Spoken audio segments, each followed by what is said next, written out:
Shalom, Dammit! This is Rabbi Sol Solomon with a Rabbinical Reflection for the week of June 12th, 2011. Despite my ceaseless grouchiness, there are some things in the world that I love. A good pastrami sandwich, for example, watching reruns of Columbo, getting a check in the mail from someplace I wasn't expecting, getting a check in the mail from someplace I was expecting. All these things give me joy. Well, unless the pastrami is too fatty, or there's too many commercials in the rerun, or the check in the mail isn't really a check, it just looks like a check, but it's actually a coupon where they fool you into thinking you're getting money, but actually it's a fake discount where you're giving them money, bastards!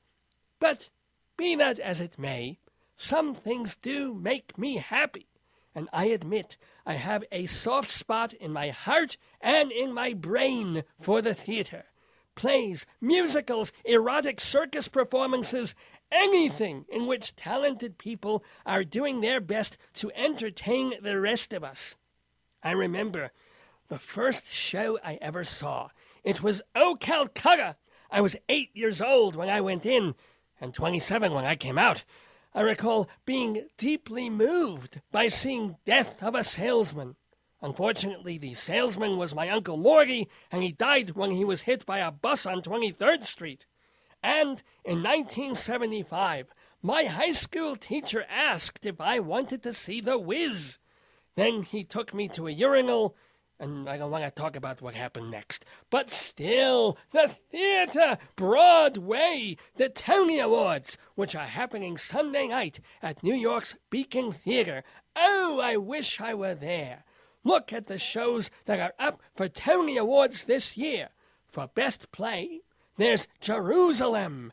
It has nothing to do with Jews, or Israel, or, from what I've heard, anything relevant to anybody, but hey, the title.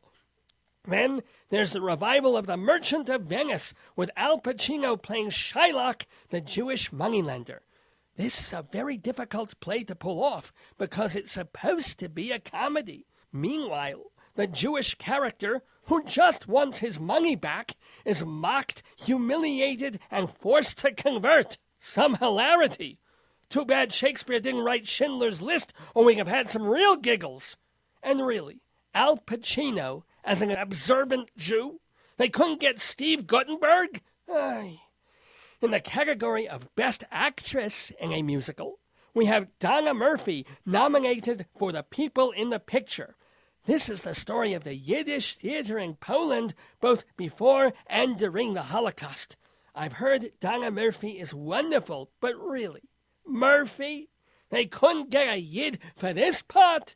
100 zillion Jewish people on Broadway, and they get someone who couldn't tell corned beef and cabbage from kasher varnishkas and knedlich.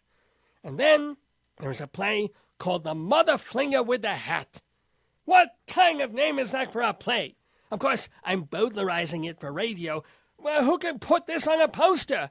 The Mother Flinger with a Hat. They can't even advertise it. People are saying the mother with a hat. The mother effer with a hat. The Hat Play. A bunch of schwarzes sitting around talking. What, they couldn't name the place something you could put in a newspaper? Now, I don't mind dirty stuff in the play. Half the show's out there. Every other word is F this, and you're full of S, and why don't you S my C in the YMCA? One time I saw a censored version of American Buffalo. It was 12 minutes long. Now, I am not against foul language. I use it myself sometimes. Most of the time. Nearly all the time. But still, how do you put a play on tour that you cannot promote? They have to put a brown paper bag over the marquee. What I do like about this year's Tony nominations is their multi-faith nature.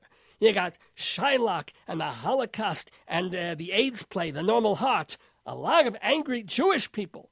You got pissed-off Muslims in Bengal Tiger at the Baghdad Zoo.